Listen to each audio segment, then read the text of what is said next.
Hello, ladies and gentlemen, and welcome in to the Tasman Racing League Oval Series. It's Season 1, and we return for Round 3 at the Iowa Oval. It is going to be short, sharp. There's a lot of turn, because there's only one turn. There's basically no straight here at all. Welcome back into those watching here on YouTube at TrackSpotTV.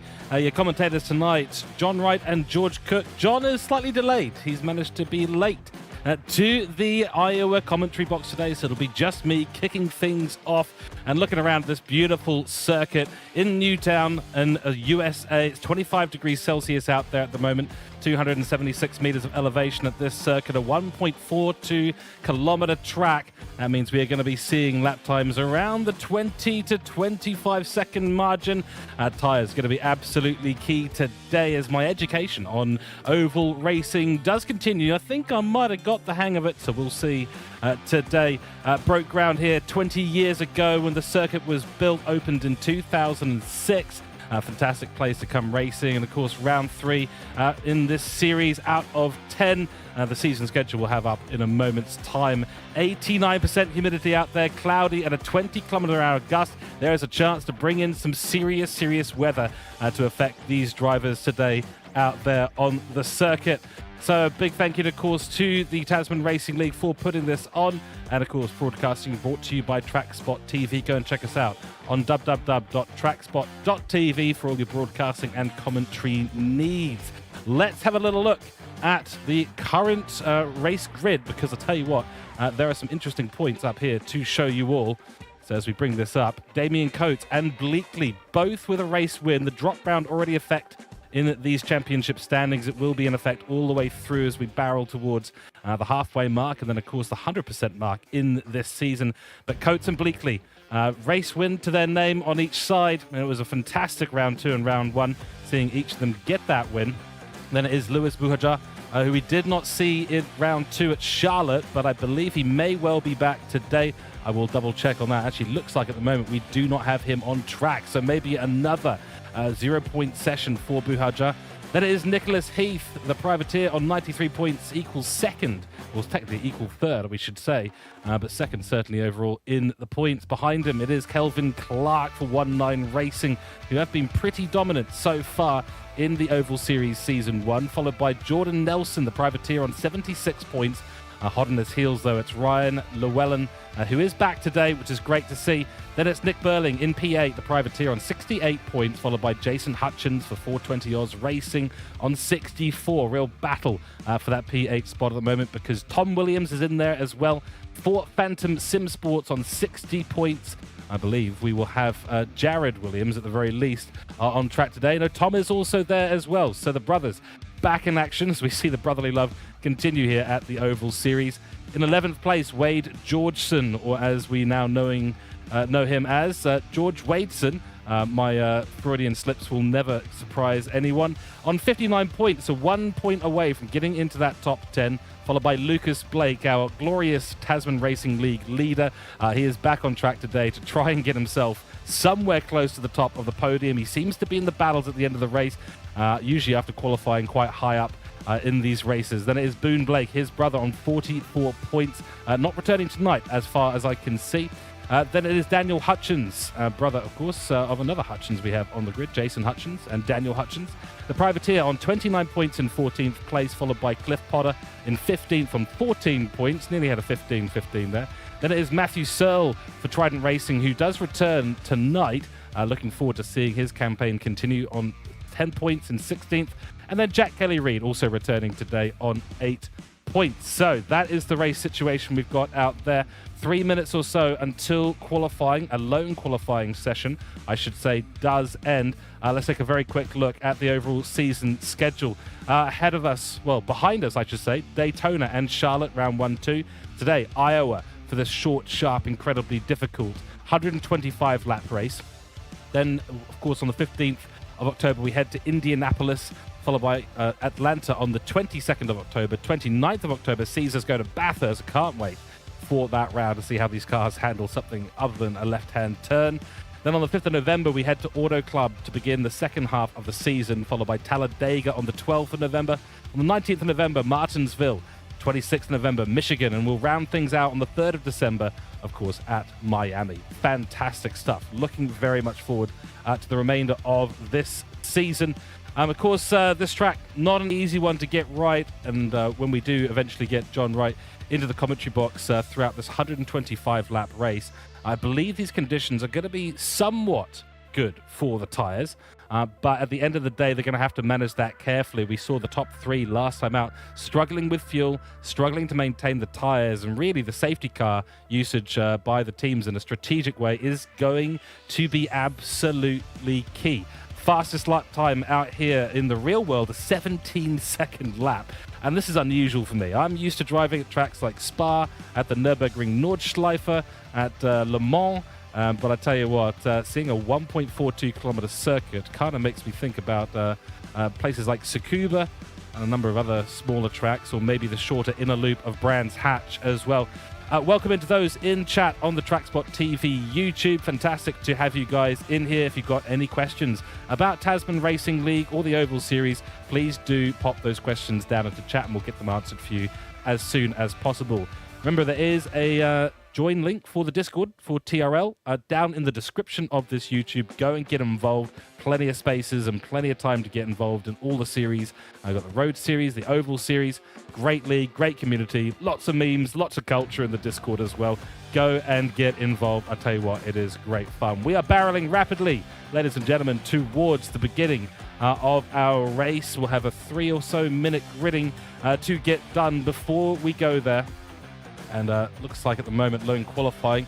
Going well for some, seeing some great times up there. 23s at the moment. We've got a 23.02 by, well, I'll show you exactly who that is in a few moments' time. But Chris Bleakley is up there as well. I think the slowest time on grid at the moment is a 29. A lot of the drivers obviously struggling with this. Very, very big incline at this track.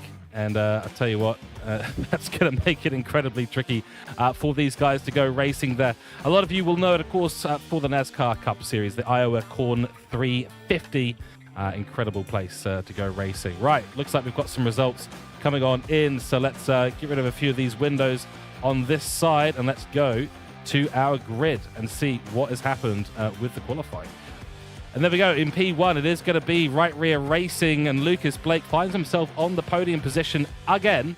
And let's hope this time he's actually able to get a good result out of it. He's got Chris Bleakley, one-time race winner, right behind them by 0.1 of a second. Then it is Adam von Dongen, a privateer coming in. First time racing for him in the Oval Series.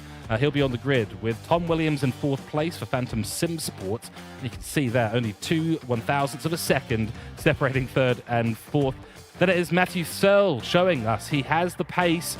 Question is, will he get caught up in an incident like he did at Daytona? That is going to be the question. Jack Kelly-Reid, the privateer, also jumping in 0.3 of a second off pole time in 6th position, followed by Daniel Hutchings, the privateer, in P7. On the grid with him, Ryan Llewellyn for Black Cobra Motorsports. Then it is Damien Coates in 9th place. And 10th place, rounding out your 10th, is going to be Nicholas Heath. And let's just jump down the grid. I think we've got a few more drivers to show on this. There we go. Excellent. Rounding out the grid, it's going to be Jared Williams in 11th for Phantom. Then Kelvin Clark. Not his best qualifying out there in the 777. Let's see if he's able to make up some places, possibly going for that key little draft at the beginning of the race. Then it is Wade Georgeson in the 707. No time registered for them. And Jason Hutchins as well. Right, ladies and gentlemen, we are about to go down racing because I tell you what, things are happening out on track. See you there. Rightio. Here we go, ladies and gentlemen. This is going to be it. We are under pace car at the moment and not too far to go, and we will get things started. As you can see, pace car is about to trail off into the pits, and we will be getting started in a few moments' time. Get strapped in, get ready. Welcome in, Oscar Dobbins. Welcome in, RPT, to the chat. We will, Oscar, hopefully have our Scotsman. He's late to the Iowa commentary box at the moment, so unfortunately you got to deal with the British accent for this one, just for the first little while. Don't worry, it's not too long. We're hoping to have him in short order. This is the difficulty with getting a Scotsman in here. He does live actually in Scotland. Surprise, surprise.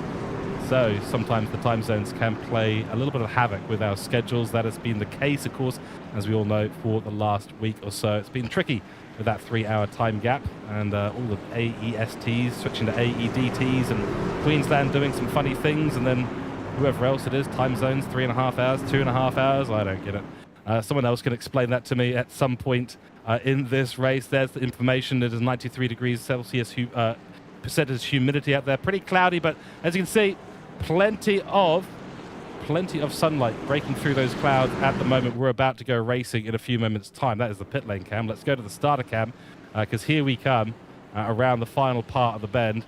And actually, no, we are a little bit further away from that. But the pace car should be peeling off in a few moments' time, and we will go green flag racing. There we go. Lucas Blake will lead us away. And it's going to be Bleakley trying around the outside already. 3 wide nearly at the beginning of this race early on. That is difficult for these drivers to deal with, but Lucas Blake taking the inside line. And he is going to be unchallenged at the moment as we head to the first part of this race. Bleakley's holding on to second place beautifully at the moment in the 19 car, followed by Tom Williams, who's looking for an early charge. Got a new livery this week as well. Very orange, very phantom, very cool. Adam Dongan right behind him, but a little bit of a gap building up there. He's got Kelly Reid in the toes. We see 2 or 3 wide in the background. Not sure we're going to see too much 2 or 3 wide racing in this. They'll be using it to their advantage once they want to get into the tyre saving phase. But look at Lucas Blake. He's breaking away. Gap is up to 0.1 of a second already in this race. We'll just fix the timing grid. There it is. Up 3 positions was Heath before Llewellyn decided to take it away from him. And this battle at the top, 3-way at the moment for P2. 95 car is going to have a lot of work to do. It's a 125 lap race despite what is being shown on the top of the grid there. So we will get that fixed up for you in a moment's time. There we go. That should be a little bit better. There we go, lap 3 of 125. It's approximately 50 minutes of racing today as we see a massive slide there for Williams, who is the one who really struggled on tyres at the end of Charlotte. So we'll see if he's able to keep those tyres together today. That's really cost him essentially a race victory out at the previous race. So definitely keep an eye on Tom Williams today. He's going to have to look after those tyres a little bit more, maybe working with the drivers slightly more, although he did do a fair bit of that at Charlotte. Didn't work out in his favour as we see the early lap times start to come in at 23.568 already on the board from Blake. That is 0.5 or 0.4 or so of a second away from the fastest qualifying times already. Going to be relatively easy to get towards those low 23s at a circuit that is only 1.42 kilometres short. 1.3 seconds is the gap out back as we focus in on the P2 race. Oscar Dobbin saying, I'm a Brit living in NZ, so it's nice to hear from home. Excellent. I'm so glad.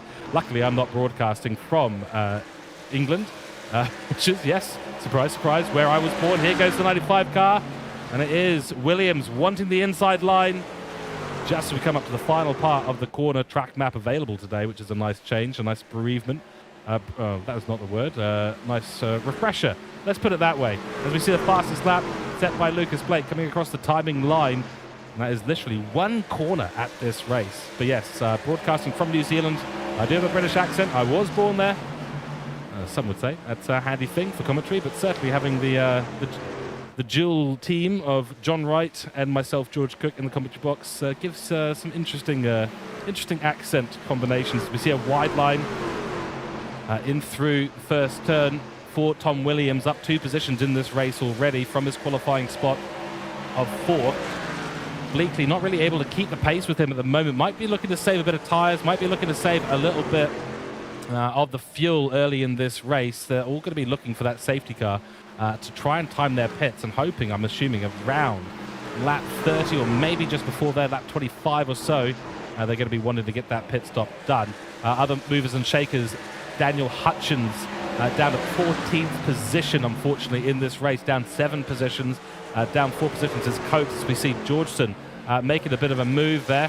Yes, there he is. The 707 car goes on through and up into P10. So this is the top 10 position he was after, qualified just outside of it, as we all know. Llewellyn losing a position there to Williams. Not Tom Williams, that's Jared Williams making the moves in his Chevrolet. 3 cars, of course, in this league. We've got the Toyota, we've got the Chevrolet, and we've got the Ford. So Williams at the moment, Jared Williams that is, in the Chevrolet, as is his brother Tom Williams. Lots of brotherly rivalries, as we said. in this race. It is one of those fantastic things. So, gap at the moment out front, 1.6 seconds, and actually Tom Williams is breaking away from Bleakley quite significantly. We've got a three-way battle starting to really evolve here. Bleakley leading that pack, followed by Dongan, Kelly Reid, and Matthew Searle. Searle, of course, coming over from the Road Series, taking the inside line there in the 27 car. We're trying a little bit of a maneuver on Kelly Reid, who's holding onto that higher line. And this is exactly what John's been telling us about. You've got to work together with the other drivers on the grid. That is absolutely key. And if you don't do that, you are going to be in some trouble at some point. I think we will be hearing from John in a few moments' time. This battle starting to get a little bit cooler at the moment as Searle not able to make his way past and up into that 5th position. Taking that shorter line. Oscar Dobbins in chat asking, are the cars that different? As I understand it, really no. Not a massive difference between this spec. They really are just a full spec series at the moment. But yeah, the Chevrolet, the Ford, and the Toyota, the 3 different cars available. We've got 3 Fords on the track. We've got 6 Toyotas, and we have 5 Chevrolets. So at the moment, the Toyota seems to be the favored. We're focusing on one at the moment, Dongan. Coming in on debut as well, and up into 4th position, down 1 position in this race. As we see Searle yet again taking that inside line. I don't know if that's going to be doing anything really good for his tyre life, but we shall keep an eye on that and see if he's able to maintain the current pace that he has all the way to the end of this race. We'll bring up the battle box and give you guys a little battle of what's going on here. Battle for 2nd place. Not separated by much, but I tell you what, Blake is separating himself solidly from the pack, as we see Clark, Hutchins going nearly side by side actually at the beginning of this race, and amazingly no incidents here at Iowa. I was expecting with the banking and the constant corners that we probably would have seen someone make a small mistake already and bring out that safety car, cause a caution out on track. But no, as I understand it, not a massive difference, so we will ask that question again when we do get our glorious Scottish commentator into the comms box at some point, hopefully sooner rather than later. 24-4 is the split there from Blake. He's going a little bit slower, allowing Tom Williams to make his way back up just that little extra bit, which is handy for him, of course. It's going to make it a little bit easier to catch him. 1.7 is actually, that time's coming down rather significantly at the moment. Keep an eye on this battle as Searle continues his run. Not 100% sure when they will be pitting this race. I get the feeling these tyres will last a reasonable distance, but they're going to have to look after them significantly more as we head on board with Matthew Searle now, the privateer. Best lap so far, 23.6, as you can see just how much input is required onto the steering wheel as they get out of the corners and back on the throttle. The car's nearly sideways and essentially drifting sideways on the exit, using the camber of the track to its absolute maximum. That's the, whoa, you can see the entry there. Matthew Searle fighting, and that's caused him to, unfortunately, understeer quite significantly. He's going to lose a little bit of time to the pack ahead as a result. So that just shows how difficult this is. If you're coming in here and thinking, well, this is easy stuff, I could easily win a race here. No, think again. Think very, very hard, in fact, about that.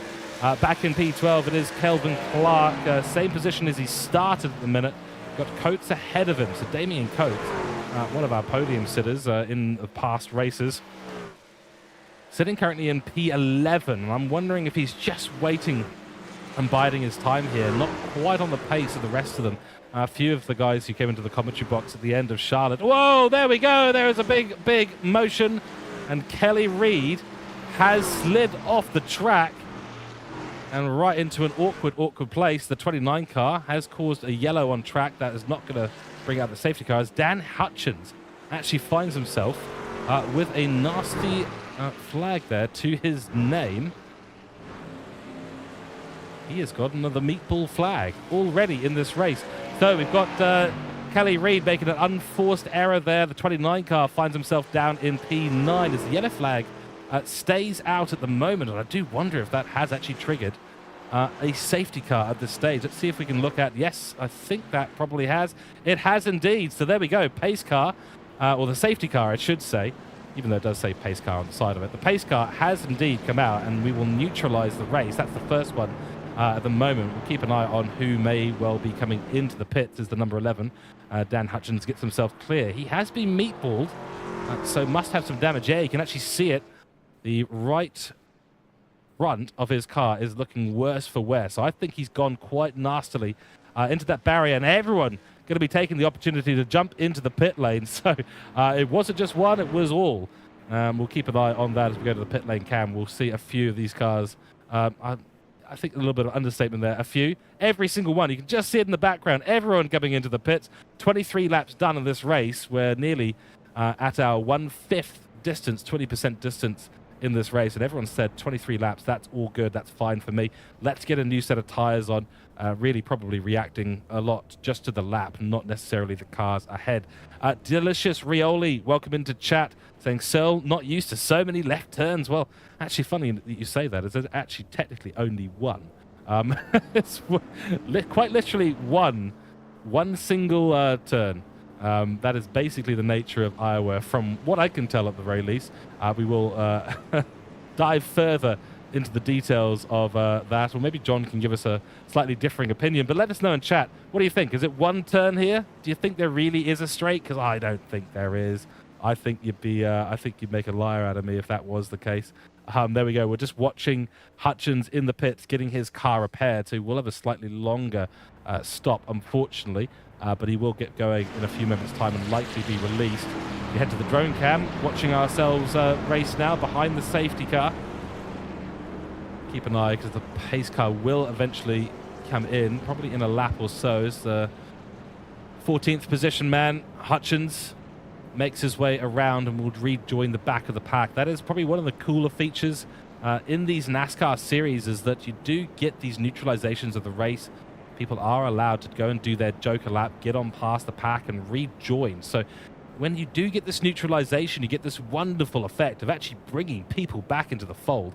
Not something that really has a proper effect in road racing, although you can do, but with a longer track, it is more difficult, takes a lot more time, and most of these road car drivers don't really want to be under that safety car for that long. Likewise with the oval drivers as well. I can just imagine sitting in there with however many horsepower they've got on these cars, just sitting there revving the engine, waiting for something to happen, because I certainly would be. I'd be sitting there getting rather frustrated at this point, but it has allowed them all to get onto fresh tires. This means Tom Williams has got a good shot, as we do see the lights out from the safety car, so we will be going racing in a few moments' time. Let's have a little look at our starter cam as we come up to the final part of the safety car. Cars will appear at some point, I am absolutely sure. Or not so sure. Not so sure at the moment, as we are almost ready to go racing. No, the pace car's still with us. We've got half a lap to go, that's why. Okay, there. You have to forgive me, ladies and gentlemen. All parts of a circle look rather similar to me still.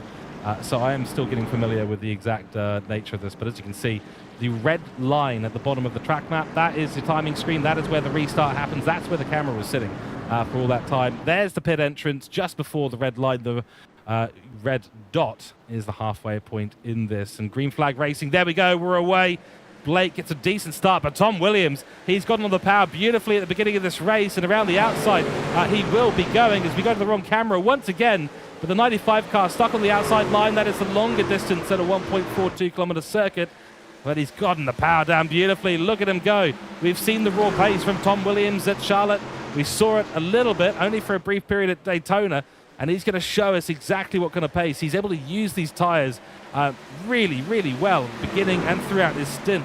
It was towards the end of the stint where it started to really fall off for him in this race. But Blake will still lead us, searching still in this series, a series that he administers as well for that first win. Tom Williams down the inside. He's going to launch it onto the apex of the corner and now forces his way into that inside line, forces Lucas Blake to the outside.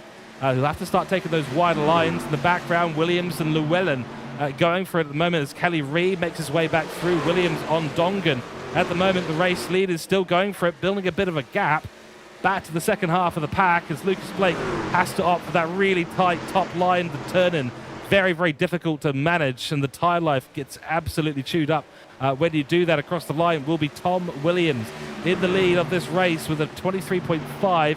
Blake on the outside trying to make his way back in to the lead of the race, does so. But will there be power down for Phantom? Yes, it is, and the 95 car will have to concede that for the moment as Lucas Blake showing us some really, really excellent race control there. Well, not race control, car control I should say, to bring himself back into contention. And this is it, ladies and gentlemen. You've got to have the patience. You've got to have a situation. Oh, we've got an accident there. We do. Llewellyn has had a massive accident, and I suspect that is probably going to be race neutralized again. It was a big one, and looks like we'll have a replay of it this time as well.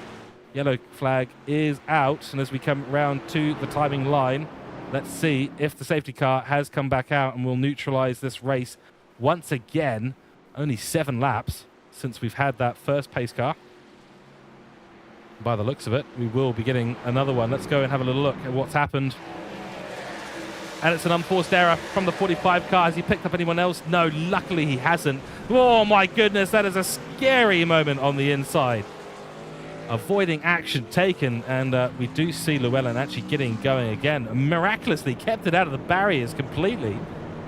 He does find himself at the back of the grid now. We'll try and figure out who was that that came on through and did that amazing bit of avoiding action. I think that might have been, I think we see it there. It is the 17 car. That is Damien Coates. Damien Coates, take a bow, sir. You've narrowly avoided a massive, massive accident in that one. So big congratulations there for avoiding it. Pace car again. We're going to have a few people jumping off into the pit lanes. Bleakly deciding it's time to pit again. Heath and Clark as well, peeling off. No damage for Llewellyn, so I don't think we'll see him come into the pits at the beginning of this restart, or during the safety car, I should say.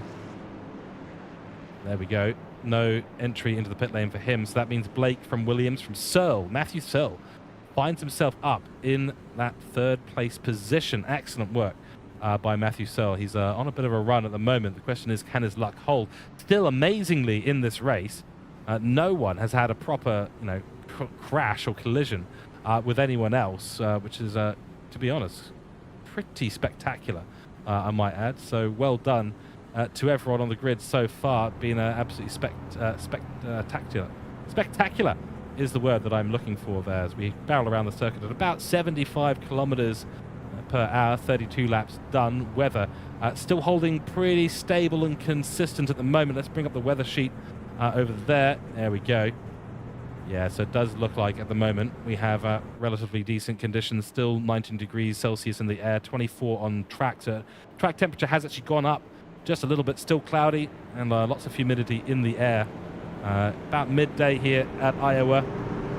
For some reason we are seeing maybe there's a start of a nasty storm system off in the distance. The static weather doing justice to this place at the moment. Although I have to admit, a little bit grey for my liking. What do you guys think? I would have preferred to have this directly in the sun.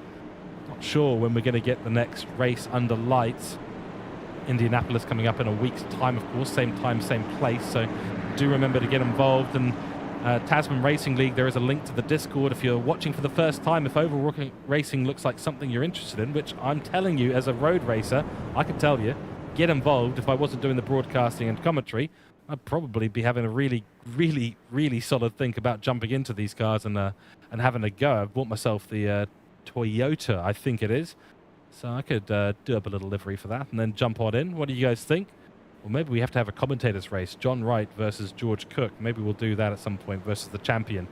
See who'll do the work. Safety car lights are off. We're about to go green flag racing after one more lap. So get ready. Blake and Williams will be going at it again. New tyres from several on the grid. Heath, Bleakley, Hutchins sitting in 13th, 12th and 11th, taking advantage of this reset. The field bunching up together, so a good opportunity to do it. That means they'll have an advantage. You're basically losing no time under safety car other than a few positions, and if you're clever with the overtakes, you can probably make it on through again. But we have been seeing quite a number of battle packs evolve. Safety car will go in a moment's time. We're about to go racing once again, so get ready, because here we go. Blake. Willie's away, and there we go. We're off, and Tom Williams yet again. A fantastic reaction to the green flag, and he's gotten a nose ahead already on the number 1 car. Of course, Lucas Blake, remember, 2 bad finishes in the first 2 rounds, was the champion overall in the season 0. As we see a Schrodinger's NASCAR, someone has disappeared. It is Kelly Reed. Kelly Reed has disappeared from the timing tower, so it'll be chaos on the timing tower. Well, that gets figured out, but from what I can tell. Oh dear, and there goes the car straight off onto the grass, and that looks like Williams. I believe that is Jared Williams. Yes, it is. Haven't got a good view of that. Let's see if we can pull up a replay in a moment's time, but he has miraculously kept that out of the barriers somehow. No issue there at all. Looking further down the grid, Llewellyn leading us away in the number 45. Then it is Nicholas Heath. In the 11 car is Daniel Hutchins. So Hutchins sitting there in 11th, followed by Wadeson, followed by Heath. Hutchins and Jared Williams rounding out the grid with Kelvin Clark at the back of the field at the moment. Tom Williams has taken the lead of this race. We see Heath try and make that little maneuver. Had a fantastic race. The Boo Earns car doing absolutely brilliant justice to a very funny joke. He's had a few moments out on track, has he, throughout the season so far, and looking to up his form a little bit, just sitting outside that top 10 at the moment. Matthew Searle in 3rd place, chasing after the top 2. Lucas Blake, no answer to that restart. Unbelievable, really. He was so quick on the previous one. Now finds himself sitting solidly in 2nd as we see the sun finally break through the clouds and a new fastest lap of the race, a 24.3 from Tom Williams. He's done this at Charlotte. He gets away cleanly. Admittedly, he was, I believe, leading in qualifying for most of the, qualifying for Charlotte, and then did really well in the main part of the track, the race, I should say. And he's just wild when it comes to this. He's able to use those tyres so effectively off the beginning of the grid, and then launch himself essentially past whoever's there and find himself up into a great position, which, as we can see, up 3 positions in this race at the moment. We'll keep an eye on the gains, but the total gap at the moment looking like this: 9 seconds separating the field. A number of pit stops out there, couple for some only on 1 at the moment. So it is Bleakley up now into 6th position on a great run of form, but he has got that gap, so no slipstream for him, unfortunately, throughout this part of the race, unless he can catch up somehow to the number 5 car. No, not the number 5 car, the 5th position car, which is the number 76, Dongan, on debut. Millie Sanders, welcome into chat, saying, "Go Hutchins," both of them. Okay, great. You might have to pick one or the other, though. Who are you really rooting for in this race? Daniel Hutchins, of course, in P10 at the moment, and Jason Hutchins in P13 has got 1 pit stop to his name at the moment, whereas his brother is on 1. So there we go, 43rd lap. We're coming up towards the halfway mark, and I expect that the drivers at some point will be looking to get that 2nd stop. Here's the laps that they pitted on. Only 2 of them pitting on lap 31. Everyone else was pitting on lap 22. Expect to get up to lap 44 or so and probably be wanting to jump into the pits again. Depends on the pace. 23.7 from Blake and Lucas. So the pace has dropped off by 2 or 3 tenths of a second as the tyres come towards the end of their life in this stint. They will be needing to have a solid think about when they do jump into the pits. Again, it's going to be a tricky decision to make for them. But let's keep an eye on that. In the background, we've got a big battle going on in P11 at the moment. So you can see a gaggle of cars. Oh dear, Georgeson making a cutback on Llewellyn. No, on on Llewellyn. So the 45 and 707. These 2 cars have come together before. We'll see if they're going to come together again. But for one of the first times in this race, seeing these guys go upper and inner line.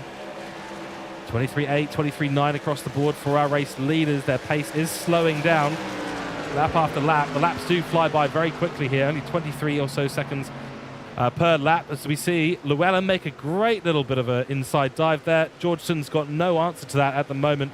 Heath wants that position now, so he's going to be going on the attack and trying to take out that P9 position from Georgeson, who is running very high up on the banked corners. Suspect he's needing to save tyres at the moment. Does give him a lot of velocity heading through the quote-unquote straight part of the circuit.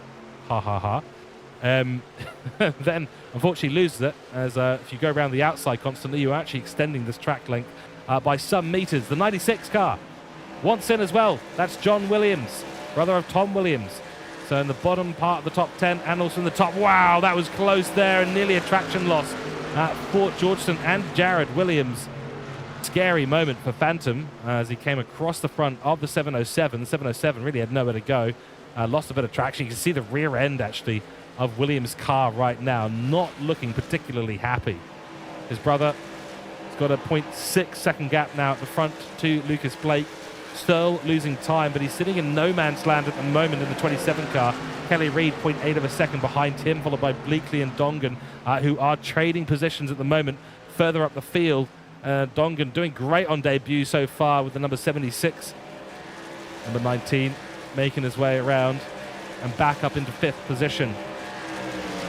Now, you're asking the wrong person here if you want to know how long these tyres will actually go. I figured that maybe lap 22 was about where they were. The original prediction I made earlier was 30 laps or so. We did see that from Bleakley, made it up to 30 laps. So let's make another assumption here. 52 laps in, we may see T. Williams, Lucas Blake, and the rest of the field who pitted on lap 22 come on into the pits and actually get themselves that fresh set of tyres. And by the math that we've just done, we're expecting to see at least 3 pit stops per person at the moment out on track. As we see, I think that might have been a little bit of a mistake there from Tom Williams. Yeah, his tyres are going to be absolutely gone at this stage of the race, and actually allowed Lucas Blake to catch up by a couple of tenths of a second.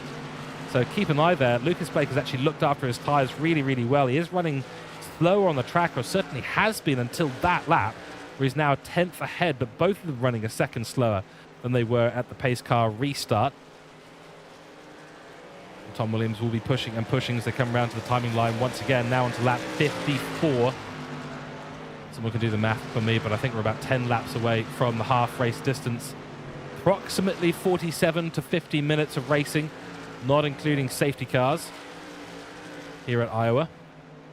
125 lap feature race, and a big comeback moment in this championship for Luke Blake and Lucas Blake. He's really hoping. I had a chat to him after Daytona and after Charlotte. Absolutely gutted, caught up in incidents both times, sent to the back of the grid, found himself blue flagged, but actually fighting and battling at the same pace as the leaders as they came on through. Really, really awkward for a driver of this caliber. Llewellyn is trying to make that move on Damien Coates. Damien Coates holding the outside line. And the Avis livery today. Did he rent this car? I'm not sure. I thought you're supposed to buy cars in iRacing. Through goes Llewellyn. There we go. The Kiwi Bank and NZ Post sponsored 45 car spinning flames as he makes his way through the second half of the oval. And a clean overtake there for 7th position. He's got 2 seconds up ahead of him, Dongan. Still in the battle of these three. Dongan is the car behind them by some distance, and Bleakley is caught up beautifully to Kelly Reid and to Matthew Searle, whose pace just hasn't been there. He was in no man's land for a bit there, Searle, but unfortunately for him, he has found himself now solidly sandwiched, or being pushed along the road, I should say, by Kelly Reid and Bleakley. So Matthew Searle must be learning a few things now, I suspect, about how this oval racing is going to work. And the tyre life and the fuel preservation are big ones at the end of the day. So let us know in chat, who do you think's got this one? Who do you think is doing well so far? Bleakley on the inside line, looking for that overtake. Will get it. Now charges after Matthew Searle. Searle, of course, coming from the Road Series, was out there at Daytona. Unfortunately, couldn't make it for second round at Charlotte. We did have an unfortunate time zone related problem with the gap between NZ and Australia becoming 3 hours. The race sticking, of course, to the Australia start time. Made for quite a late broadcast and race for those Kiwis, so we had a few less on the grid last time out than we do have here. 14 racing today, which is fantastic to see. I'm surprised at the lack of incidents here. We've had a couple, but not massive ones. Looking down the back of the grid, action all over the place at the moment as the two brothers, Hutchins and Hutchins, going on through. And actually looks like Jason Hutchins not having a great time out there. No, he's just taking the inside line. There we go. Him and his brother working together out there on track. One's got M&Ms, crispy M&Ms, I should say. The other one is in a more standard-looking livery. So we see a very, very wide line and a bit of a wall scrape for Daniel Hutchins as he rounds out the final part of the corner. Getting caught up rapidly by the leaders at the moment, though, so bear that in mind. We return to the battle for third position. Delicious Rioli saying Dongan supremacy. Well, give us a bit of background. Dongan debuting today. He's in P6 in the number 76 car. Did really, really well off the start line, so I've got to take my hat off to him for that. Came in qualified beautifully in, I believe it was, if I go 1, 2, 3, it was in third place, I believe it was. So great qualifying from him. 2 thousandths of a second was the gap to the car behind him, fourth of the grid. So Dongan looking strong. He's at the back of this pack at the moment. Just hovering there about 2 seconds behind Kelly Reid, number 27 car, trying to make his way around and get back into a position where he can attack Bleakley, who's started to run off with things just that little extra bit. Nice to have that gap, and I think we've probably got Matthew Searle. Just thinking about the car behind him, no extra pit stop so far. We are on lap 63. Half race distance has been reached, ladies and gentlemen. Do another quick double check here, see if we can find out where another person in this commentary box has been. Continue to watch the racing. But let me know. This is the part of the race where the strategy gets really, really important. Need to be making sure that you are sitting in a good position in terms of your fuel. And that might be the case with Matthew Searle. Heard it from our previous race winners and podium finishers that fuel became a real issue. Saw Tom Williams nearly run out of fuel, in fact, at the end of the previous race. Was on a really good run of form, and then unfortunately for himself, found himself basically out of that podium position. He's back there now. We'll see if he's able to keep that run of form going as the gap between the two does start to drop. So once again, Tom Williams dropping back towards the clutches of Lucas Blake, who's looking strong in this part of the track. We've got an off track there for someone. Might have been Georgeson. We'll keep an eye on the track, but no safety car, no warnings out on track for that one. So 95 barrels in towards the timing line. There it is. Marshall waiting up in his box. Like I said, got any questions about the Oval Series or what's coming up on our calendar, do let me know. Jump into chat. Go and join Tasman Racing League with the Discord link in the description, and check us out on TrackSpotTV, bringing you the broadcasting today, www.trackspot.tv. Got 7 more rounds of racing after this one, and I really can't wait for Bathurst. I can't wait to see what's going to happen with these guys.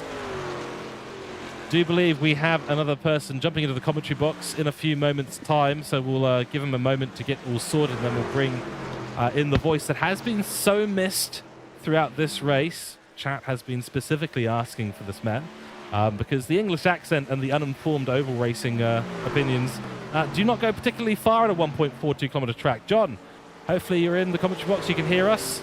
Welcome in. Oh, good morning, George. How are you? Good morning. Doing well, thanks. Doing well.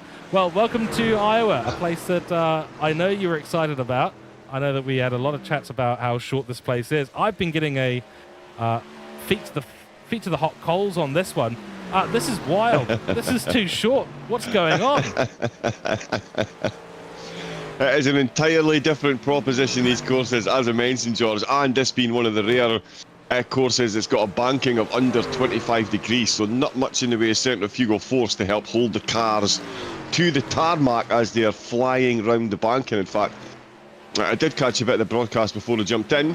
Front right wheel camera, my favourite. Listening to the engine, you can hear them lifting it in the corners, tentatively putting the accelerator down on the way out as well. It is an entirely different game of chess you play with the back end of the car around here. Some of the drivers doing pretty well, and we've seen a couple of them tail end off. But from what I've seen, George, maybe only 2 yellow flags so far this race. Yeah, only 2, and on relatively minor things. We haven't had a pile-up. Nice. We haven't had any major issues in this race at all. So just a couple of very minor safety cars, though. On lap 22, critically, everyone was in the pit. And I said, oh, you know, we might get a few drivers pitting now. Everyone just jumped in. It was bedlam in the pit lane. Yeah, it's well worth going for. If you get beyond the 20 laps mark, I think you can get about 35 to 40 laps out of the tyres around here if you nurse them. Good luck. Can't even say it with a straight face. Good luck with that, yeah. It really is a tyre chomper. Again, with the lack of banking, you really are relying, and I can't even say this with a straight face, the aerodynamics of the car. And these things don't have aerodynamics. You see that triangle thing at the end of the car? That's the aerodynamics. Yep. Yeah, that is the aerodynamics in their entirety. Oh, as we can see, also taking the high line. Sorry, on you go, George. Yeah, we see the high line there for Hutchins, who's well off the pace in this race at the moment, down 7 positions. This at the moment, though, is the battle for P2. Is Tom Williams, who was actually staying, was looking relatively awkward on his tyres, has found some pace, or Lucas Blake has lost some serious pace because Bleakley is right there, setting low 24s and putting some real pressure on the man who qualified in pole position. He's trying again for that race win, wants to get the medal, has yet to take it, as Lucas Blake, yet to be on the podium this season, John. Yeah, hasn't been on the podium so far. One of the season favourites. He's on there at the moment, but we've still got just under half the race to go. But he is certainly pressing Blake at the moment. That's an interesting little battle. Of course, Kelly Reid and Searle as well. Kelly Reid, the main protagonist in the previous yellow flag, I believe, finding themselves back up in 5th position, but this battle up in 2nd and 3rd place. It is an interesting one. We'll see who blinks first and comes into the pits first. And they are quicker than Williams ahead by a 1/10 of a second, unsurprisingly, the two cars. Now, of course, at this course, we're not going to see the difference that we saw at Daytona, 25 to 30 kilometres an hour difference while you're in the slipstream, because quite frankly, they don't have long enough around here to get up to the top end speed of these cars. That's right. I mean, even under safety car, you saw everyone's not lifting in the corners under safety car, but let's just say the pace was not there. It was slow. Yeah, yeah, and it's going to be that way. Oh, I'll tell you what, that was almost a bit of a mistake. It is such a fun course to drive, to watch. I've never been a big fan of this when I drive myself. I have nowhere near the level of talent required to save and almost slide like that by Blake. Coming out of the corner exit there, he's really cost himself a bit of time. Bleakley saw it coming and moved a bit wider, but you can see how much pace Blake's lost here as Bleakley is really pressing over the back. Thank you to Oscar Dobbins and everyone in the chat, by the way, that was asking for me apologies. Here in Scotland, we got caught out by the time zone change in Australia as well. So yeah, everything started an hour earlier. I'm out walking my mum's dog and just sort of casually look down. Oh, I'll have a look over the primer. It's already started. My goodness me, time to get home. Sorry, Ruger, we're going to have to cut your walk short. No more fetches. Let's get rocking and rolling. But yeah, no, glad to make it in. So yeah, apologies to everyone for my tardiness this morning. The time zones worldwide, they really do catch us broadcasters out sometimes, unfortunately. It's just that but yeah, glad to make it in. The perfect time of the year, isn't it? The perfect storm. They caught out Kiwis and the Aussies last week. Well, it seems to not catch out the Aussies, even though they have a time zone that's 2.5 hours. Why 2.5 hours behind New Zealand time zone? But you know, the D switches to the S in AEST switches to a D, and I won't speak the words that I do replace those with on a yearly basis when I talk about the time zone issues, because they're not broadcastable. Let's just put it that way. No. I'm sure there's not a part of Australia that don't change the clocks because they're worried about cows' feeding times. Oh, something like that. Look, let me just put it to you this way. I'm happy to wake up at 7 p.m. if it's UTC, and then we're all on the same time zone. Everything makes sense. You know, let's just do that. I don't know. Let us know in chat what you think about the time zones. It is what it is, and it is just a couple of weeks where things get a little bit topsy-turvy and crazy, and we all start talking about this one topic, like the weather, which has been dreary as anything. Sun just breaking through, but it was literally fog to start off with, John. Yeah. Well, it's funny too, George, because here in Scotland, the sun is splitting the pavements today. Oh. I'm very confused. Very confused. I've also had to take some hay fever medication today, so as you could probably hear in my nose after last week. But yeah, even the hay fever still, we're talking, what is this now, October? It's madness. It's madness. I'll tell you what. Almost as mad, yeah. Well, we've talked about time zones. We might as well talk about global warming as well. This seems to be the day for esoteric topics, and the esoteric nature of this race not lost on us, ladies and gentlemen. Do not worry, Bleakley. Still in chase of Lucas Blake. We did see Hutchins come into the pits. I'm not sure if that's for damage, not sure if that is to retire from this race. 85 laps in, 40 to go, and it's surprising how quick these laps go. 1.42 kilometers. I still can't get my head around it. It's like, what is the Nordschleife? 25? It's along those lines, yeah, 181 corners. This one's got 0 if you're a mathematician. 0, yep. 1 if you're a normal person. Indeed, yeah. It's got 2 sides, the inside and the outside. And that's it. I did ask for everyone's opinion. I said, well, how many corners are there here? Is there 0 and 1? Is there actually a straight? I don't think it really counts as a straight, which is kind of what you were alluding to at the end of last week's broadcast. It was, yeah, across that start-finish line. There's very little in the way of the straight around this course, and there's nothing in the way of banking either. Again, the banking around here, it really does make a difference. Searle. Matt Searle's just set the fastest lap of the race with a 23.7. Yes. He is in the slipstream down at the back of the field, yeah. He is, and he's just come in for a second pit stop as well, so he will be quick out on track for the next few laps. Fresh tyres. Yeah, that will do it for you. That will do it. We'll see if anyone around him actually answers replies to that. Dongan was getting a couple of mentions in the chat. I believe he's on his debut today. What a debut. He's just gone past Heath. Him and Heath look to be working together just outside the top 5. Llewellyn's going to need to be keeping a wither eye. Ooh, although that's a bit more side by side than you would fancy if you were trying to work together there, but certainly Dongan in the 76, he's having a good run so far. It looks like he's having a good race, and I'll tell you what, he's certainly giving Heath plenty to think about at the moment. As Heath looks to join him on the outside line. He's touched the wall. That is trouble for Dongan. He's managed to hold it, but he's not held the pace, and that's all it takes. A microtransaction of paint trading with the wall, and it finds you comfortably behind the driver next to you, even though they're on the tighter, shorter inside line. And look how much time that's cost Dongan. He's touched the wall again. I think he's having problems there, George. I think he's carrying a bit of damage. There must be something there. I mean, he's definitely damaged the side of the car. In fact, you can actually see a gap. Yeah, he's coming into the pits, no doubt at all. And he'll have 34 laps to go on a fresh set of tyres. Smart choice there from Dongan. Qualified 3rd, so we know he's got the pace here, but hasn't so far translated into position in the race as we see the rest of the field come on through, and he will be lapped by the leaders. Bleakley, I should say, still on the back of Blake, and that gap up the front still holding strong at about 1.5 seconds. John, talk to us about the rear, because when you come into these corners and you've got that lack of grip, we've seen the cars on the exit, they're really just sliding sideways out, and I think that's as a result of the lack of banking here. Exactly right. The only thing I can liken it to, and road racers out there, track racers, I hope you understand where I'm going with this one. Turn 3 at the Red Bull Ring, Remus. As you come up the hill, you've got to be going really slowly, because all you are thinking about is the back of the car. Everyone's concentrating on trying to touch the curb, but really you're focusing on the back of the car. And these corners really are reminiscent of that corner, or even Double Gauche at the bottom of the hill at just before Speaker's Corner at Spa. It's the same type of thing. Really need to be careful on the way in and modulate all the way around, because if you put your foot down too early, as more cars are coming into the pits, there's Blake coming in as well.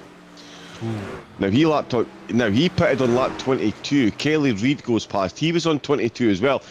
Llewellyn into the pits. Dongan back out after lap 9, and he's behind Searle. Now Searle's got 21 lap older tyres than Dongan already. But as ahead, Coates has come in, Blake's come in, Williams has stayed out. So he's done 74 laps on those tyres. Sorry, I got completely off topic there, George. But yeah, everyone coming into the pits, we've got a lot of action going on. There's Williams coming in, and Searle is rocketing through the field now. That everyone else is coming in the pits. Can he get himself back ahead of Kelly Reid? And is he going to have the tyres on the last 5 laps of the race to make any kind of impression on the top 5. That is what I'm going to be interested to see. Clark goes past Kelly Reid, so does Williams. Oh, Matthew Searle. That's a moment. But right, they'll have the underpants ready for you when the race finishes. Crikey. Don't want to be doing that every corner. Although arguably... Yeah, you need to keep it back in the car and check, yes. Arguably, sorry, like I say, my hay fever really has caught me today. That's quite all right. No worries at all. And we hope you obviously feel a little bit better after the antihistamines or whatever it is that people take these days for it. Dongan has also come into the pits, I believe, on fresh tyres now, chasing down Llewellyn, who's been going a reasonably short amount of time. Actually pitted after, but I think he's on 2 stops as well. Yes, he is. So Llewellyn, equal pit stops, everyone on their second for the most part. Oh dear, there we go. I've been looking at my telemetry, and we have had an accident. Crikey, oh, Dongan, what a save. Yellow flag is out now. I'm not sure for that, but yeah, so what happened there? Contact between Kelly Reid and Dongan, I believe it was. The two of them touched, and it was just enough to send Dongan below the apron. I didn't think it would want, that particular incident would want a yellow flag, but it has, and it's now a free pit stop for Williams is coming into pits. So is Blakely, Heath, Clark and Williams. They're all coming in for a free pit stop. Blake is kicking himself. Matt Searle is in tears right now because his strategy has gone completely out the window. Dongan's been saved. Oh no, he's not. Dongan's lost out big time. So is Llewellyn. Yep. In fact, it's Blake, Reid, Searle. Searle actually made a position on Lucas Blake. So I think Lucas Blake is probably the one who's lost the most positions as a result of this. We'll see what happens, though, after the pit stops. These guys will come in, they'll come out, and there'll be a little bit of a reshuffling of the field. So we've got Williams, Bleakley, Heath, Clark. Makes sense. I'm sure that we'll see a few more. Kelly Reid coming back into the pits, as is Damien Coates. So 6 in the pits at the moment, as we see a reshuffling of the field, and it'll be Williams, so Jared Williams from Matthew Searle from Lucas Blake. Black flag. Oh no. Oh, speeding in the pit lane. That's the first one we've seen. That's the first one we've seen. And actually, just on that note, there has been a dramatically small number of mistakes made by the drivers today. It has honestly been fantastic to see. So that mistake there, one of 3 mistakes we've essentially seen on the field, major ones, all of them saved beautifully by the drivers, unbelievably so, in fact, and with very minimal damage. So the safety car seems to be very, very sensitive at Iowa, but there also is a lot of runoff for them to go and transit over. There is, yeah, and a massively generous pit entrance, of course. You've got about 8 yards to get off the course and get the car slowed down, which is always fun. Oh, Heath with that drive-through, and he's back up to 3rd place as well. Yeah, the Williams boys. Williams is now in. Now he, I think, has made him. Oh, now is he going to? I can't. I'm sorry, I can't figure out if he's going to get put back into position or not, because he didn't pit at the start of the yellow flag.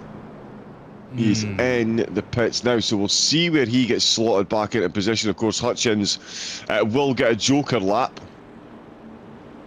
He's maybe already had it actually to get back up to 8k. Williams. Sorry, get back up to 80. I'm looking at his the number of laps, the lap time he pitted on. Yeah. So much information filling into the brain. Well, that's exactly it. It is just one of those things. We do have a lot of information available. It just shows to show how deep the area of sim racing is. Welcome in Jared into chat as well, saying safety cars are always sensitive. The big sooks. Oh yeah, well, you know, it's those stewards. They just they want to do something in the race, and we've had so few incidents. They're going, oh yeah, well, he slid off the track. Oh, he saved it.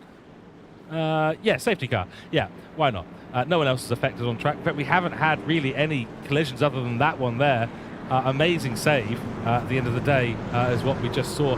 And yet at the moment, the order, while it is going to stay more or less where it's at, I don't know if we're actually going to see a proper reset here, John.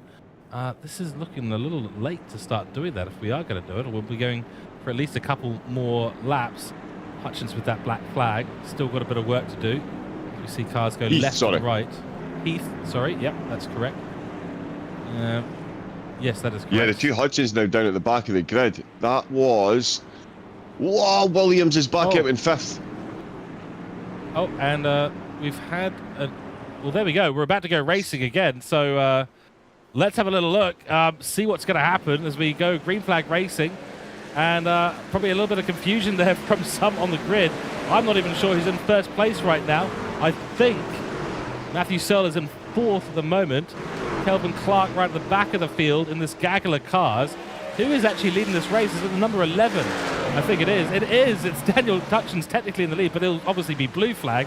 So Lucas Blake and Matthew Searle are actually, I believe, battling it out at the moment for position 7. So yes, Tom Williams and Bleakley and Clark, your podium at the moment. And we've had a yellow almost immediately as Jack Kelly Reid has had an accident. Let's take a look at the replay. Oh no. Oh dear. Well, style points, that's for sure. 360. Absolutely. But, you know, at the end of the day, it's the sensitive pace car once again. We've had a pace car for that too. Yeah, I guess we shouldn't be surprised at this point. No. No, around this track, I know it does, it does seem like they are overly sensitive, but as we have seen, cornering here is a nightmare. I mean, I know I likened it a lot to Remus at Red Bull, but also turn 1 at Suzuka. If you think about turn 1 at Suzuka, you're high speed in and you're high speed out again. If you make the slightest of mistakes, you're going to touch the curb on one side and then smash into the wall on the other, or you're going to touch the wall on one side and off onto the grass on the other. This side, we've got concrete, concrete, concrete, or concrete. Cars don't generally do well making contact with concrete. But there's no... Sorry, you go, George. Well, I was just going to say, if I had to choose one of those, I think I might choose concrete. It's completely... That would be a wise choice, young man. Yeah. A wise choice. Yeah, I think not a bad one at the end of the day. We have a question for you coming through chat, asking some people not knowing the oval terminology. We've always heard of Joker laps in rallycross, but they're in oval racing too. Yes, they are. So the lead car that is 1 lap down, so say we had Georgeson in 10th, was a lap up on Hutchins, Heath, Coates and Hutchins. Hutchins would be given the Joker lap. So yes, under yellow flags, if you're more than a lap down, won't qualify for the Joker lap. You've got to be no more than a lap down. So Hutchins will get a drive around exactly the same. Oh, sorry. So yeah, no, Joker lap in rallycross. That is where you take a slightly longer lap. A Joker on this is when a car who is a lap down gets brought back onto the lead lap. And they actually physically do make you do the lap. So instead of just saying, right, okay, we're going to give this guy a bye, up on the lead lap and wipe it off, they will make Hutchins drive past the entirety of the field and then rejoin at the back again. So he will regain that lap on the field, and it will put him back on the lead lap. So yes, slightly different in rallycross than it is to ovals, the Joker lap. But yeah, the Joker lap here is to get any drivers over a lap down, or a lap down, back onto the lead lap. And we've seen in real life NASCAR, I mean, I can't even begin to rattle off the number of times a driver's been given a Joker lap after the halfway mark in the race and come back to win. Yeah. Because they're back onto the lead lap. It's an incredible, incredible feat. It's absolutely glorious. I mean, it really, really is. This is part of the thing that I think I like the most about the oval racing. The parity they're trying to put in through the rule set really does give people a second chance. I mean, we saw that they were falling on the other side of that rule. That's why we had an out-of-order restart of the previous safety car, because we were already past that point. So no one was allowed to go through and put themselves back into the right position. They had to restart where they were. This time out, though, we have got to order back into the way it should be. Tom Williams is running just behind the safety car, which will come in the lap's time. So safety car will end this lap. In chat, people saying graceful, well executed pirouette, 7 out of 5. Well, that's a great rating there. 135% or something like that. Math is escapes me as always. Wow, Matt's in the commentary box. You I know. are feeling spicy today, George. I am, but I've gotten rather good at guesstimation. That's my new secret weapon. If it's approximately right, yeah, that's probably about plus or minus 100% on that 135%, and we'll be about right. Jared also saying, well, that explains it. I'm always more than a lap down on ovals. Well, there you go. Never allowed to restart. We're about to restart this race. Minnie Sanders saying, this is making me want to get back into commentary. Was always fun. Here we go. Green flag racing on the 110th lap now. Tom Williams leads us away. Bleakley right behind him, followed by Clark, Jared Williams, and then Lucas Blake, our former race leader and qualifying pole man, down in 5th place, looking to find his way back up and into the podium for the first time this season. Here we go. Indeed he is, yeah, big mover down the field as well. Heath has already taken a position. He pitted on lap 104, so he waited till the second of those 2 safety cars to come in and take his pit stop, so he is going to have fresher tyres at the end, but does he now have long enough to make his way past the rest of the field? The answer to that, quite simply, is yes, because the top 5, 6 are right in one another's pockets. Oh, there's a bounce off the wall from the 55, and he's managed to survive that. Is that the 55? That is the 96, 96. That is Jared Williams, and that has allowed Lucas Blake to get up early on into 4th position. He's being chased on through by Matthew Searle, who's right on the inside line. And for the first time, we're actually almost seeing 2 lanes appear in this. Lucas Blake looking for that inside line, has to get right out of it. And look, here comes back the 96, the outside line. If you get caught up by a car, getting off the accelerator too much, which is exactly what the 777 of Kelvin Clark, who's been hovering around the back of the field, now finds himself in the battle for 3rd position in this race, and they're side by side, inner and outer. Here we go. Indeed we do. Blake and Clark swapping places. Williams up at the front. Williams has just set the fastest lap of the race with a 23.2. So finding another 10th there while he's leading the pack. And he has a little bit of a wiggle on the back end. It's so difficult for me to remain calm during these situations because I've been behind the wheel of a car and I know the fear and adrenaline, the pinpoint pupils that appear as soon as, the 777 has absolutely touched the ball, and that's let Matt Searle through. They're all running wide, and it is so difficult. It's so difficult. If you've never driven around this track, it really is hard to equate why the drivers have the problems that they do at the points that they do. But as I say, it's Suzuka turn 1.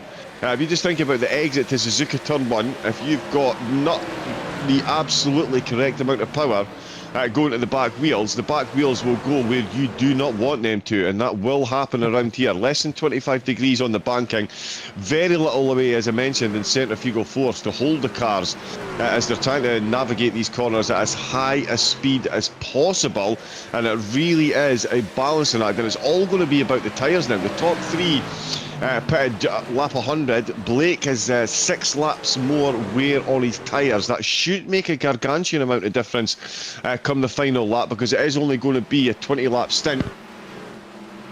Less than that, sorry, 24 lap stint for some of these drivers' tyres. Certainly Searle is going to be looking good. He's got 12 laps fresher than Blake ahead of him. Blake doing his best to keep up with Williams. Bleakley, 2 Williams on the podium, in fact.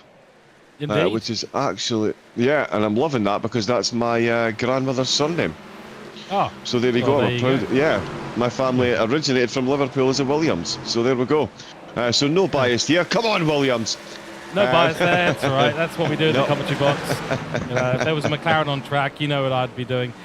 Blake is looking like he's struggling a little bit there. So, and actually, just a quick comment on that Suzuka stuff. Feathering the throttle, feathering the brake. You're never really at full brake through that corner. You're never really at full throttle on the exit of the corner. And that's what they're having to do here. Manage and feel the tyres underneath them. That is the complexity. That is the trickiness of the circuit. As we see a little look down the inside line for the 27 car, but Real Steel in the number 1, holding on strong at the moment. But the gap between Blake and Jared Williams is now out to 1 second, and his chances of getting up onto the podium, bear in mind there's 2-3 cars ahead of him still on track, all separated by just under a second.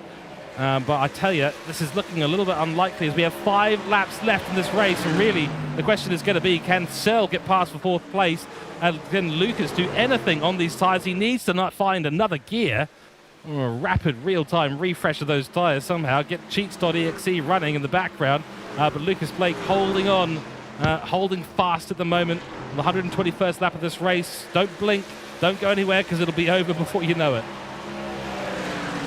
Indeed it will. Yeah, we're already on lap 121. Any incidents now, of course, we'll get a green and white checkered flag to end the race. We haven't seen one of those so far this series. I think the chances are pretty high we will see one before the end. We'll go into that if we do see one, but certainly Bleakley at the moment looking to bring home a race win at the expense of Williams. They're on exactly the same tyres, but of course this battle that we're watching between Blake and Searle, this one is all about the tyres. Searle now, he's got the much fresher tyres, but it is Blake who is doing a bit of running away. Bleakley taking a bit of an inside line there. Searle looking for the inside line as well. They've both ducked down pretty well there, so they'll be looking for a nice wide exit. Yep, running out as wide as possible.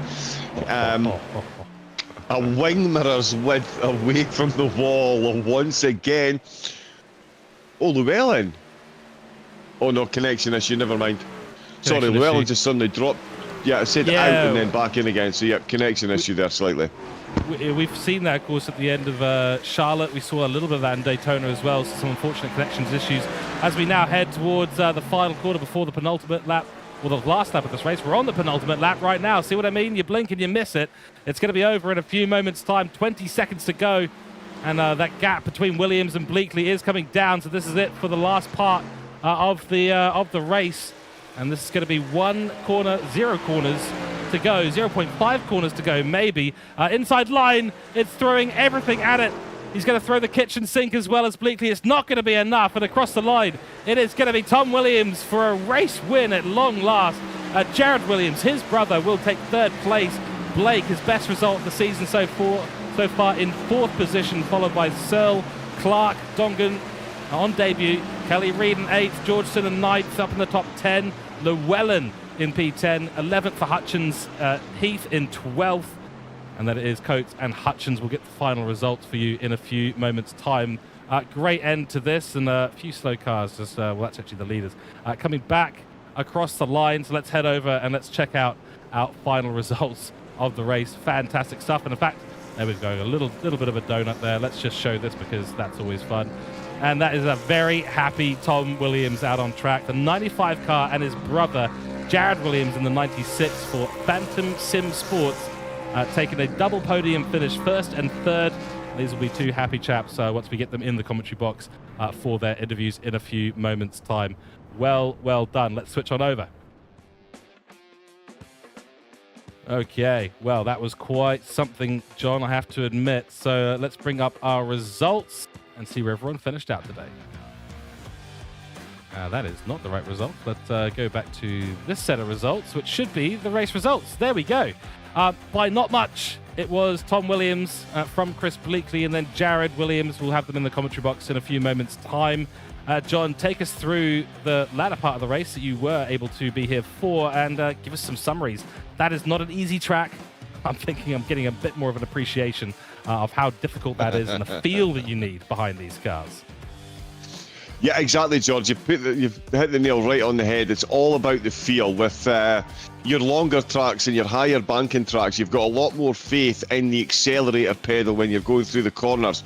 You do not touch them going around this here. So for the second half of the race, it was all about tyre management. That double yellow flag back to back really did play into a couple of drivers' hands, with Searle almost getting caught out, almost catching out Blake, who had that much earlier pit stop. Blake with 12-lap old tyres, or 12-lap older tyres compared to Searle, had his work cut out for him, fending off Matthew Searle. As we've seen Matthew's performances so far this season, not too shabby. Did manage to fend, or just about managed to catch up with Blake. Blake fending him off. Van Dongen having a good debut as well. Kelly Reid, Johnson and Llewellyn having some late wobbles in the race. It was in fact Kelly Reid that was the lead driver a lap down, so slightly erroneous on the timing tower during the race, but Kelly Reid a lap down, so it would have been Van Dongen in fact that got the joker lap on the final yellow flag car. Sorry, brain just not engaging at all this morning.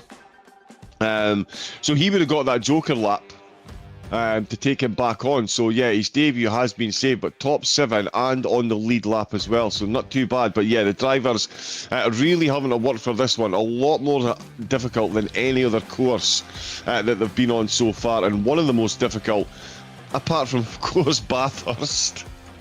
Still to come. Yeah, that's going to be so much fun.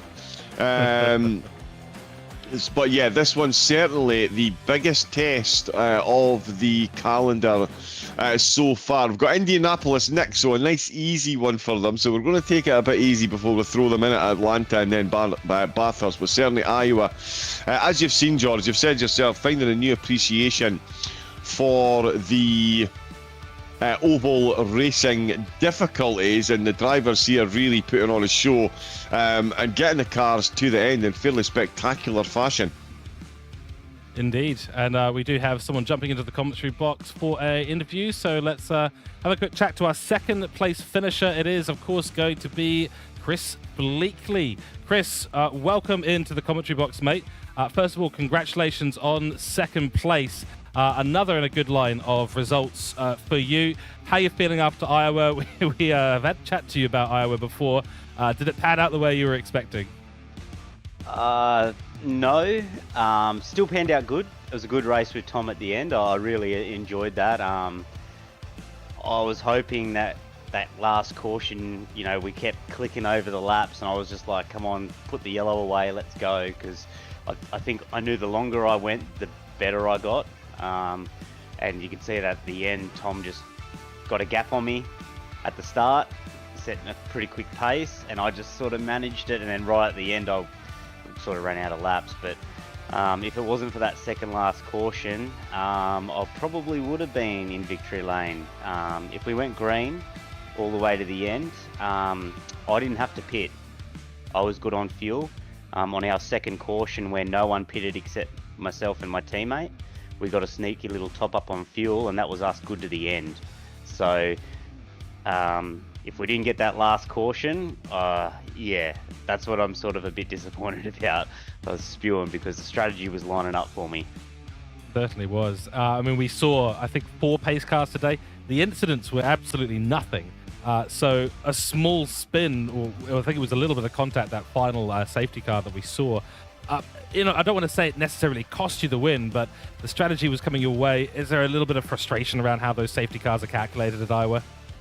Oh, a little bit, but you know, it is what it is. You know, you take the risk when you do a strategy like that. Like, track position is still important, and on that second like the first caution obviously come after a fair bit of running, so we all pitted, got tyres, fuel. That second caution only just happened after we got going again, and I thought, and then I worked out that we only needed about 5 or 6 litres of fuel, so and we had that spare in the tank, so I put, you know, we had that room in the tank, so I put it in, and it said I was good to the end by 1 litre, so I was just like, well, okay, let's just sort of get through the traffic, but don't burn our stuff up. And then we come through, and there was only Tom left to pit before that caution came out. So, yeah. Indeed. I was a bit spewing, but I thought, well, I've just got to race Tom now. That's all it is. Exactly, yeah. You certainly put your foot down at the end. We saw the kitchen sink being thrown ahead on the race course. See if you could slip them up a little bit. But congratulations on P2 from myself. I'm going to hand you over to John for a quick question, and then we'll continue with our interviews. Yeah, great result there, Chris. How, as an oval racer, the variance, I know a lot of people think that oval racing it's all the same, but there's a huge variance, of course. You take the difference between, say, Daytona and this course. This one, you really, really, really have to be cautious on the accelerator. So easy to lose the back of the car. How do you find this kind of course compared to your Daytonas with your 35, 40 degree banking? Well, Daytona really, it's just about surviving to the end. You're really in the pack, holding it flat, manage your temps, make sure you don't get wrecked, and that's the skill really. It's being lucky in a way. You still got to position yourself right, but With these, it is more of keeping the car, all tyres from scrubbing. So I feel like I was probably watching other cars' language on track. I was the best coming out of the corners. It seemed like a lot of people were getting a bit gas happy, and you could see cars twitching and that, but I never really had that issue. And I think after that really long run to the where we got that second last caution, where we did our longest run of the day, I think my tyres was just under 90% still. So I still had heaps of life in my tyres. So yeah, it's really about managing your tyres, and you don't want to scrub them, because as soon as you get temp, then it gets loose, and then the rubber falls off them, and that's really the difference. Yeah, managing that difference. And very quickly, final last one. How are you feeling ahead of next week? We've got Indianapolis next on the card. Again, a massively different proposition to this course. How are you feeling ahead of that one? Yeah, Indy's not a bad track. It's probably not as, like, it's sort of in the middle. It's not like an Iowa. It's a bit back to more. It's a lot faster, obviously. Tyre wear does still come into part, but not as much. Actually, last time we raced at Indianapolis, the finish was exactly the same as tonight. It was me chasing Tom down at the end, so we'll see what happens next week. Well, yeah, best of luck on that on next week, chasing them down again, and massive congratulations on your podium tonight, Chris. Very well raced. Yeah, thanks, mate. Great. Chris Bleakley, thank you very much. And now we are going to bring on into the commentary box Tom Williams, who we're going to get to speak on behalf of both Williams drivers today.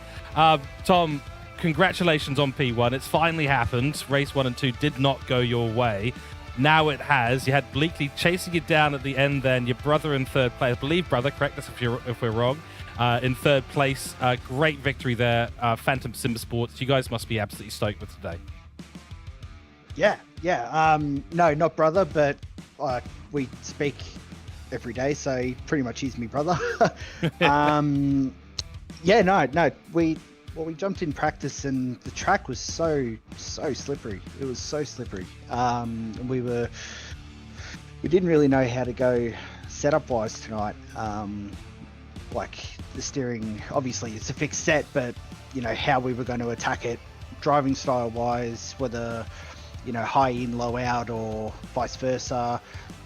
Bit of the brake, we were trying everything through our practice, and it was just you put too much throttle on, and the rear goes around, and I was expecting a lot more cautions tonight, to be honest, of just people just getting caught out, because I know I had a few moments throughout with the tyres lit up, and I know Jared went off once or twice from the same thing. There's a little bump out of 4. It sort of unsettles the rear a little bit if you're too heavy, I noticed. But look, all in all, yeah, the first round of Daytona obviously was not a great one for myself, and I got the strategy all wrong at Charlotte last week. So yeah, to get the win tonight was very I'm not going to say no to a win, so I'm very happy, and I'm glad it was a very clean race by Chris, and I had a really good battle with Lucas earlier as well. So clean, close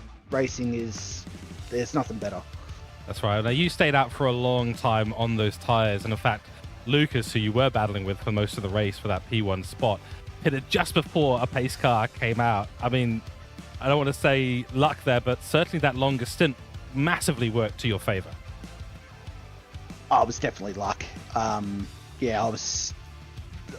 knew with Chris pitting, I would have thought he was pretty bang on with fuel, so I was definitely praying for another caution for sure. I think I had literally just said to Jared, I've got about 15 laps left in the tank. I'm just going to run it out, and if there's a caution, great. If not, then we'll have to figure out what to do after that. But yeah, then 2 laps later the caution come out, and changes everything, and then that weird safety car sort of screwed everyone up. I don't really know. I was iRacing told me to sit behind the 91, which is what I did, because I thought, knowing my luck, if I was to go to the pace car, I'd get black flagged and ruin all the hard work that we did on that long stint. So it all worked out in the end. But yeah, Chris was coming towards the end, and yeah, no, it was, yeah, he was getting bigger and bigger in my mirror, that's for sure. Yeah, the kitchen sink, the object appearing bigger in the mirror. I can't remember the quote from Jurassic Park, but it was certainly a big kitchen sink. I'll hand you to John for some questions. Congratulations on P1. Cheers, man. Yeah, Tom, huge congratulations. As you say, this is a very tricky course, and it's good to hear even from the race winner just what a call. It's the world's most. It's the fastest game of chess in the world. You're not only trying to figure out your tyres, your fuel, but as you say, even just getting in and out of the corners, and that bump on the way out with turn 4. We did see a couple of drivers and just have a little touch, and as you said, a couple of almost near incidents for yourself. That is, we asked Chris how it was driving around here compared to, say, your Daytona's and thing with a much lower banking. Do you find this a more enjoyable race than the steeper banking, or is this the type of thing that you prefer, that little bit more skill required to get your way around? I think, like Chris said, I think it's Daytona's all about luck. Like, you just got to be in the right place at the right time. It doesn't matter how good of a race you've had. You know, it's a bit like Bathurst. You know, it's sort of the track chooses the winner kind of feel to it. Whereas here, it's definitely there's a skill to it. Like, I come from GT racing. I'm only still relatively new to ovals. And I will put my hand up and admit that, yeah, I always thought oval racing, you know, oh yeah, put your foot down, go left, blah, blah, blah, you know. It's not, you know, it's a lot harder than that, and there's a lot more to it. And like learning the short tracks has been really enjoyable. Like, especially like here, you know, like Chris said, you get a little bit of temp in your tyres, and it makes the next couple of laps a little bit dicey. And yes, there's a lot of management to it, but also, you know, when you've got guys like Chris and Lucas, who I was battling with tonight, like, you know, they can put up a bit of a fight, and it just adds that extra element of racing. Whereas, you know, tracks like Indy and Daytona, probably not so much Indy, because of, like, it's not the same as Daytona, but it's completely different dynamic compared to here. But, you know, with Daytona, it's all about positioning and whatnot, but for a different reason. Whereas positioning here, I feel like you got to get your exits right, because Chris was nailing exits all night. Like, he was well and truly better than me throughout that. Entries, I thought I was probably a tad bit better than him, but like, all in all, it's that over a long run. It's who can do it better over a long run, which, you know, the guys who are better at it benefit from it. And, you know, that's why Chris come back up through the field. Like, he's very, very good at it. Lucas was very good at it. Unfortunate with the safety car, and yeah, I'm still sort of learning my way through it. But no, I thoroughly enjoy these shorter kind of tracks instead of the plate tracks. But yeah, Indy will be another challenge next week. Yes, it will. Well, that answers my next question as well. I was going to ask you your feel against Head Indianapolis, but yeah, just answered that one very succinctly as well. It is an entirely different proposition for the drivers, and yeah, absolutely cannot wait to see what unfolds next week. But for this week, Tom, huge congratulations on the podium again. A great drive. 2 Williams on the podium. Might not be related, but certainly 2 Williams on the podiums. Not a bad feat, and a great run, and well strategized as well. Thank you very much. Thanks to everyone. Thanks to the comm guys, and we'll do it all again next week. Hurrah! I believe that's huzzah. Anyway, thank you very much, Tom Williams, ladies and gentlemen, your winner today at round 3 at Iowa. It was a fascinating round of racing there today, John. And I tell you, it's just making me more excited. And yet another convert. And we've got a few of them in here. So for those of you who are interested in getting involved in the Oval Racing League here at TRL, jump into the description of the YouTube channel. There is a Discord link down there, and get yourself involved. Plenty of time to still race in this season. John, break it down for us. I'll bring up the results that we had for today, and then we'll get things progressing towards the end of the stream. Some final thoughts at Iowa, maybe some forward thoughts or some foreshadowing of what we're going to see at Indianapolis. We could do lots of both. Yeah, very good racing. As we've just heard, a lot of the drivers just getting used, just discovering the joys of these shorter tracks. So to get all 14 across the line, not too bad a feat. A phenomenal race tonight. But again, we move on to Indianapolis next week. An entirely different proposition to this. I mean, you can tell it's the course is twice the length, and we're going to be doing half the number of laps. We are back to a more traditional plus 30 degrees of banking, so we're going to see the cars really nailing it through the corners. Unlike here, the strategy and skill required to get round this course is absolutely incredible. I would actively encourage anyone that hasn't tried it, go out, give it a go. Don't be too disheartened when you spin 17 times coming out of the pits. You will get there. The 18th is a charm. You will get there eventually. Then, of course, you bin it on the way up with turn 4 because of that bump, and you really do discover how talented drivers like Williams, Blakely and Williams are up at the front of the field. So, yeah, incredible performances from the drivers to bring it home. In Indianapolis next week, make sure you tune in for that one, because again, an entirely different two-step. The drivers will be dancing around the course. It's going to be interesting to see what happens. Is more very much a survival track like Daytona. So yeah, we're going from surviving the corners to we're going from surviving the corners this week to surviving the pack next week. And yeah, absolutely cannot wait for that. And I might even be here from the start of the broadcast, and now we've figured out the time zones. There we go. Fantastic stuff. Sounds like an episode of Alone in the Wild or something like that going on here. That is the nature of Oval Racing Series. That's what we've seen out here in round 3 at Iowa. In terms of the commentary box, you've had myself, George Cooke, and John Wright, a late joiner today, but he'll be back in full strength from next week. A massive thanks, of course, to Lucas Blake, the admin of Tasman Racing League. Go and check out the latest results from the Oval Series and the Road Series on simracerhub.com. You can type in Tasman Racing League and jump in there. And, of course, broadcasting today brought to you by TrackSpotTV. If you're looking for commentary and broadcasting, you want to get involved in a I want to say something, but I'm not going to. A killer team, a great team of broadcasters and commentators. Please go check us out on www.trackspot.tv. In terms of what happens now, well, we're going to leave you with the rest of the broadcast, and we will see you same time, same place next week for round 4. We go for a fantastic race at Indianapolis. Until then, stay safe, take care, and we'll see you next time. Goodbye.